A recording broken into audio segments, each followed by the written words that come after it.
नमस्कार दोस्तों, कैसे हैं आप लोग। तो स्वागत है आपका मेरे YouTube चैनल मोटिवेशनल व्यू में। तो ये बताने के लिए कमेंट बॉक्स में जय श्री हरि विष्णु जरूर लिखिए। दोस्तों, आज के इस वीडियो में हम सुनेंगे सत्यनारायण भगवान की कथा, पूर्णमासी पर सुनने वाली सत्यनारायण भगवान की कथा, जिसे विष्णु भगवान ने कहा है कि इस कलयुग में मोक्ष की प्राप्ति के लिए जरूरी है सत्यनारायण भगवान की कथा सुनना। तो चलिए कथा को शुरू करते हैं। एक बार की बात है, व्यास जी ने कहा, एक समय नैमिषराज परायण तीर्थ में सौनकादिक 88,000 ऋषियों ने पुरोवेता से सूत जी से पूछा, हे सूत जी, इस कलयुग में वेद विद्या रहित मानवों को ईश्वर भक्ति किस प्रकार मिलेगी और उनका उद्धार कैसे होगा। हे मुनिवर, आप ऐसा कोई व्रत अथवा तप बताइए जिसे करने से मनुष्य थोड़े ही समय में पुण्य को प्राप्त कर सके और उन्हें मनवांछित फल भी मिले। ऐसे मनोरथ पूर्ण करने वाली कथा सुनने की हमारी बहुत प्रबल इच्छा है। सर्वज्ञाता श्री सूत जी बोले, हे वैष्णवों के पूर्व पूज्य, आप सभी ने मानव जाति के हित की बात पूछी है। आप सबके अनुरोध पर मैं उस श्रेष्ठ व्रत को अवश्य कहूँगा जिसे नारद जी ने एक समय श्री लक्ष्मी नारायण भगवान जी से पूछा था और लक्ष्मीपति श्री विष्णु भगवान ने मुनि श्रेष्ठ नारद जी को बताया था। उस कथा को मैं तुम सब को कहूँगा, अतः ध्यान से सुनो। किसी समय योगी राज नारद जी दूसरों के हित की इच्छा करके सभी लोगों का भ्रमण करते हुए मृत्यु लोक में पहुँचे।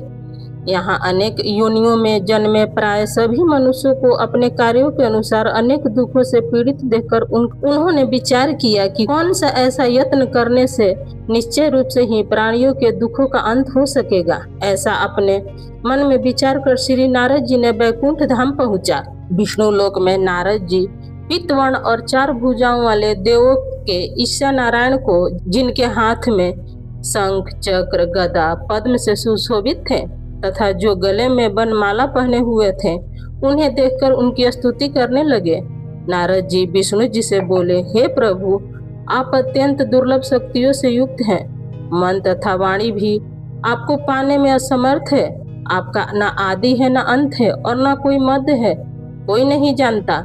आप निगुण स्वरूप सृष्टि के कारण भक्तों के दुखों को हरने वाले हैं।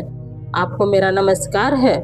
नारद जी से इस प्रकार की स्तुति सुनकर भगवान लक्ष्मीपति विष्णु जी बोले, हे मुनिवर श्रेष्ठ नारद जी, आपके मन में क्या है? आपका आगमन यहाँ किस कार्यवश हुआ है? निसंकोच कहिए। तब नारद जी ने कहा, हे प्रभु, मृत्यु लोक में सभी प्राणियों जो अपने योनियों में पैदा हुए हैं, अपने अपने कर्मों द्वारा अनेक प्रकार के दुखों से ग्रसित हैं, दुखी हो रहे हैं।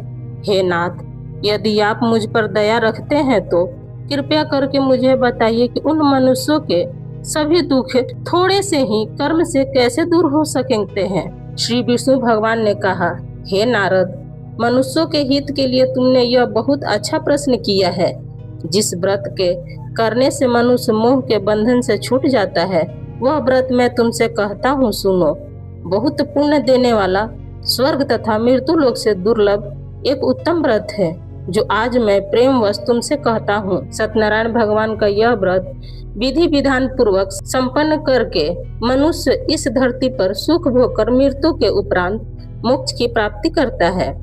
श्री विष्णु भगवान के अमृत से ओतप्रोत वचन सुनकर नारद जी बोले, हे प्रभु, उस व्रत का क्या विधान है? उस व्रत का क्या फल है?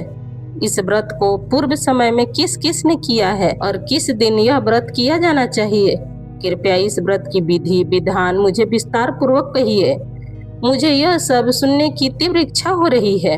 श्री विष्णु भगवान बोले, हे नारद जी, सभी प्राणियों के दुखों सुखों को दूर करने वाला यह व्रत सभी स्थानों पर विजयी करने वाला अमोघ अस्त्र है। भक्ति और श्रद्धा से युक्त मनुष्य किसी भी दिन श्री सत्यनारायण भगवान की संध्या के समय ब्राह्मण एवं बंधु बांधव सहित धर्म परायण होकर पूजा कर सकते हैं। भक्ति भाव से पूर्ण हो नवेद, केले का फल, शहद, घी, शक्कर या गुड़, दूध, गेहूं का आटा, गेहूं के अभाव में साठी का चूर्ण भी ले सकते हैं। इन सब को भक्ति भाव से संपन्न हो भगवान श्री सत्यनारायण भगवान को अर्पण करें। बंधु बांधव सहित ब्राह्मणों को भोजन कराएं। इसके पश्चात स्वयं भोजन करें। रात्रि में नित्य भजन करें। आदि का आयोजन कर श्री सत्यनारायण भगवान का स्मरण करते हुए समय व्यतीत करें। इस तरह जो मनुष्य व्रत करेंगे उनके समस्त मनोरथ निश्चय ही पूर्ण होंगे। विशेष रूप से कलयुग में मृत्यु लोक में यही एक उपाय है जिससे अल्प समय और कम धन में महान पुण्य की प्राप्ति हो सकती है। सूत जी बोले, हे ऋषियों, जिन्होंने पहले समय में इस व्रत को किया है, अब मैं उनका इतिहास कहता हूँ, कृपया आप सब ध्यान देकर सुनिए। सुंदर काशीपुरी नगर में अत्यंत निर्धन ब्राह्मण रहता था। वह ब्राह्मण नित्य प्रिय भूख प्यास से व्याकुल होकर पृथ्वी पर भ्रमण करता रहता था। ब्राह्मणों से प्रेम करने वाले श्री विष्णु भगवान ने ब्राह्मणों को दुखी देखकर एक दिन बुढ़े ब्राह्मण का रूप धारण करके उस दुखी व निर्धन ब्राह्मण के समीप पहुंचकर आदर के साथ पूछा, हे विप्र, तुम नित्य प्रतिदिन दुखी होकर पृथ्वी पर क्यों घूमते हो? हे श्रेष्ठ ब्राह्मण, यह सब मुझसे कहो, मैं तुम्हारी व्यथा सुनना चाहता हूँ। दरिद्र ब्राह्मण बोला, मैं एक निर्धन ब्राह्मण हूँ, भिक्षा के लिए नित्य प्रतिदिन पृथ्वी पर विचरता रहता हूँ।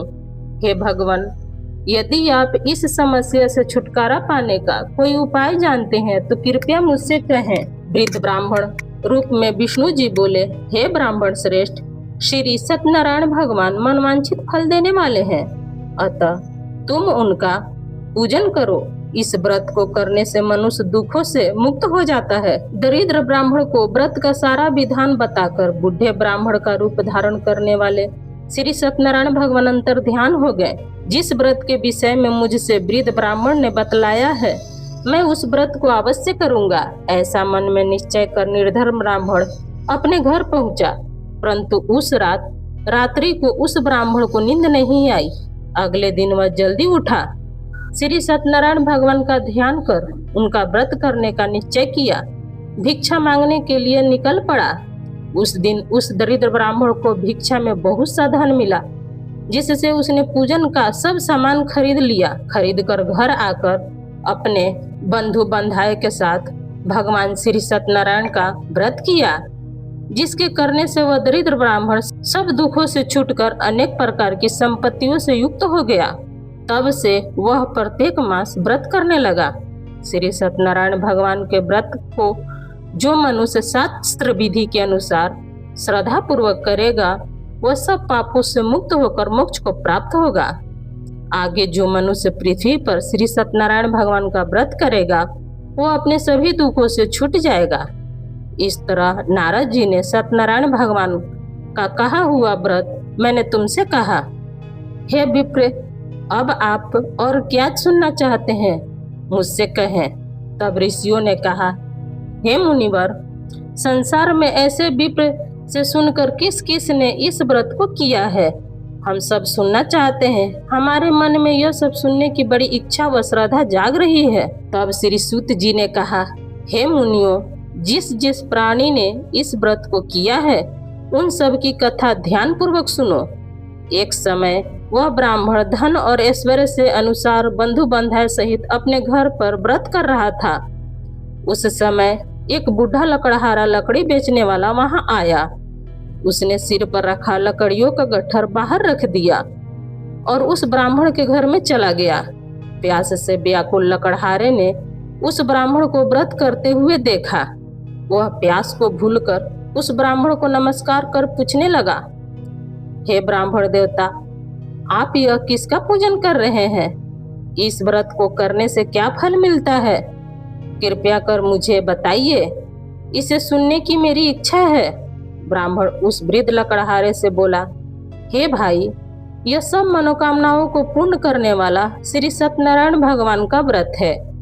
इनकी ही कृपा से मेरे घर में धन धनाए सुख समृद्धि की वृद्धि हुई है। ब्राह्मण ने श्री सत्यनारायण भगवान के व्रत के विषय में जानकर वह लकड़हारा बहुत प्रसन्न हुआ। भगवान का चरण अमृत ले प्रसाद ग्रहण करने के पश्चात भोजन कर वह अपने घर पहुंचा। अगले दिन लकड़हारे ने अपने मन में संकल्प किया कि आज नगर में लकड़ी बेचने पर जो धन मिलेगा, उसी से मैं भगवान श्री सत्यनारायण भगवान जी का उत्तम व्रत विधि पूर्वक करूंगा। ऐसा मन में विचार कर लकड़हारा लकड़ियों का गट्ठर अपने सिर पर रखकर जिस नगर में धनवान लोग रहते थे, उसी नगर में गया। उस दिन उसे लकड़ियों के दाम पहले से दिन से चौगने मिले। तब वो बूढ़ा लकड़हारा अति प्रसन्न होकर पके केले की कली, शक्कर, शहद, दूध, घी, दही और गेहूं का चूर्ण इत्यादि सामान श्री सत्यनारायण जी के व्रत हेतु लेकर अपने घर आ गया।